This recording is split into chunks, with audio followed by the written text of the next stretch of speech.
Reporting from Arkham Asylum, this is Gotham Rogues. In this video we count down the 5 greatest Clayface stories ever told.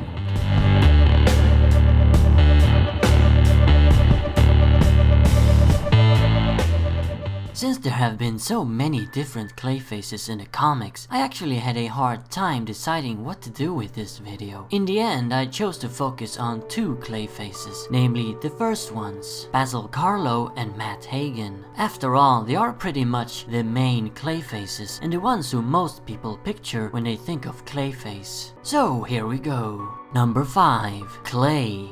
The story, simply titled Clay, was published across 2 issues of Legends of the Dark Knight in 1996 and was written by Alan Grant and penciled by Quique Alcatena. I have no idea how you pronounce that. This comic is a modernized retelling of the origin of Matt Hagen, the second Clayface and the first shapeshifter of the bunch. In it, Hagen is a small-time crook who works for the Gotham City gangster boss Silas. Matt's job in the organization involves setting up diamond drops in the Gotham Bay, but eventually Hagen decided to double-cross his employer and go get the ice for himself. However, Silas caught Matt red-handed, prompting the thief to dive into the ocean, where he found refuge inside a underwater cavern. There he came upon a strange pool of some sort of mystic protoplasm. Falling down into it by accident, Hagen discovered that the odd substance had altered his body, turning his flesh into clay. Initially distraught over his condition, Hagen later realized that his new clay body was malleable and could be shaped into anything imaginable. He then decided to use these powers to get rid of Silas and finally become a big shot by climbing to the top of the Gotham underworld. What's so great about this comic is the tragedy of Matt Hagen's monstrous transformation. He was a criminal, yes, but not evil. Matt was merely a small-time thief, not a vicious murderer, but the clay drove him mad with power and turned him both literally and figuratively into a monster. Hagen was also in a relationship with a naive, innocent, yet loyal woman named Lisa, who could have been his ticket to salvation, but his hunger for power ruined that and destroyed not only Lisa, but also Hagen. With his new abilities, he thinks he's gained everything, but he's actually lost everything. Number 4. Mudpack. Written by Alan Grant and penciled by Norm Breyfogle, this is a 4-part story published in Detective Comics in 1989. It features all of the Clayfaces that existed at that point. The first, Basil Karlo, the second, Matt Hagen, the third, Preston Payne, and the fourth, Sandra Fuller.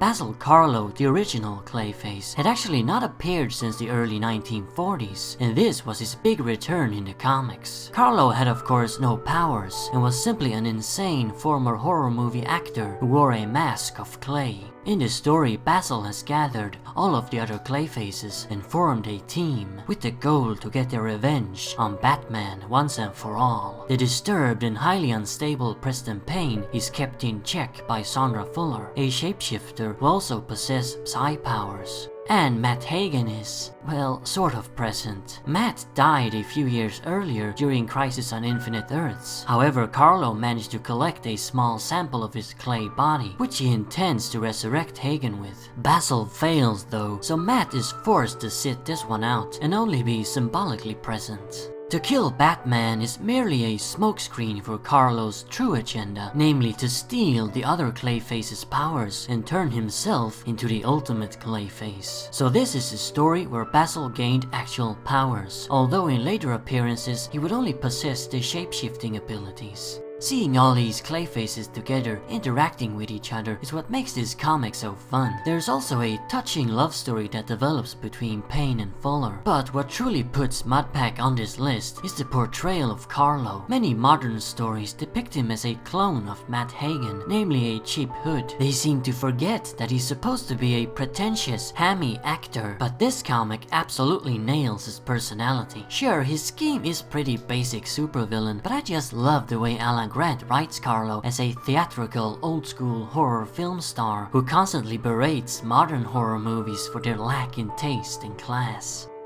Number 3. Mudnight Madness. A one-shot published in Joker's Asylum, the anthology series that featured a story focusing on a specific rogue every issue, told by the Joker himself. The Clayface one was written by Kevin Shinnick and penciled by Kelly Jones, and published in 2010. The story is about Basil Carlo, who at this point had been the Clayface for some years. Anyway, in this comic, Carlo is offended when he learns that a movie theater in Gotham is running his old films as part of a campy horror schlockfest. Feeling that his work is too worthy for such an insult, Clayface kills all the staff and takes over the theater. However, he then learns that the attendees aren't classless people who's come to laugh at his old pictures, but fanatic teens who worship Basil Carlo. Finally meeting their idol, these young lunatics form a cult called Children of the Clay, and each take their turn in committing suicide by being devoured by Carlo's clay flesh. This is a very dark and twisted tale that explores Carlo's desires to be remembered and revered. Having scores of fans who worship him and die for him is how Basil should get his kicks, not from robbing banks. Like I said earlier, a lot of stories portray Carlo as Hagen, a small-time thug with powers. I don't know if the writers have confused the two or something, but that's not Carlo, this is. A great actor who wants nothing but to have his work acknowledged the way it deserves to be. It's also very cool to see that Carlo actually have a fan following, something that we haven't really seen much of in any other stories. Number 2. The tragic, though amusing history of Clayface 2. A one-shot that was published in Secret Origins number 44 in 1989. It was written by Dan Raspler and penciled by Bernie Mirault, aka Beam89. It's yet another retelling of Matt Hagen's origin. In the comic, Hagen is a small-time criminal who gets the idea to loot old sunken ships and comes upon a Spanish galleon called the Bellina Hermosa. There he finds a chest full of urns that contain a strange gooey substance that sticks to him, turning Hagen into Clayface. We then witness how he uses his new powers in his crimes, which leads to Hagen's first encounter with Batman and to their eventual long-running rivalry. So this version of the creation of Clayface 2 is a bit different from Clay, which was basically a modernized remake of the original Hagen story from 1961. In this one, they've changed the mystic pool in an underwater cave to a sunken ship with weird urns. Neither of them really make any sense, so I suppose it doesn't matter. While Clay was a serious, straightforward story, this, as the title suggests, is a tragedy told in a very humorous tone. It's related to us not by Matt himself, but a sarcastic, omniscient narrator, and is one of the greatest tragic comedies I've ever encountered in comics. Hagen is a sad character indeed. When he first acquires his clay body, Matt attempts suicide, but realizes that it's impossible. Bullets can't harm him. With this power and his shape-shifting abilities, Hagen thinks he's going to become Gotham City's most powerful criminal, but he just can't pull it off. No matter what he does, Matt always seems to get himself into trouble. You laugh at him at the same time as you feel sorry for this poor loser. Hagen's always been just a cheap hood who accidentally gained incredible abilities, but no other story portrays that better nor as entertaining as this one does.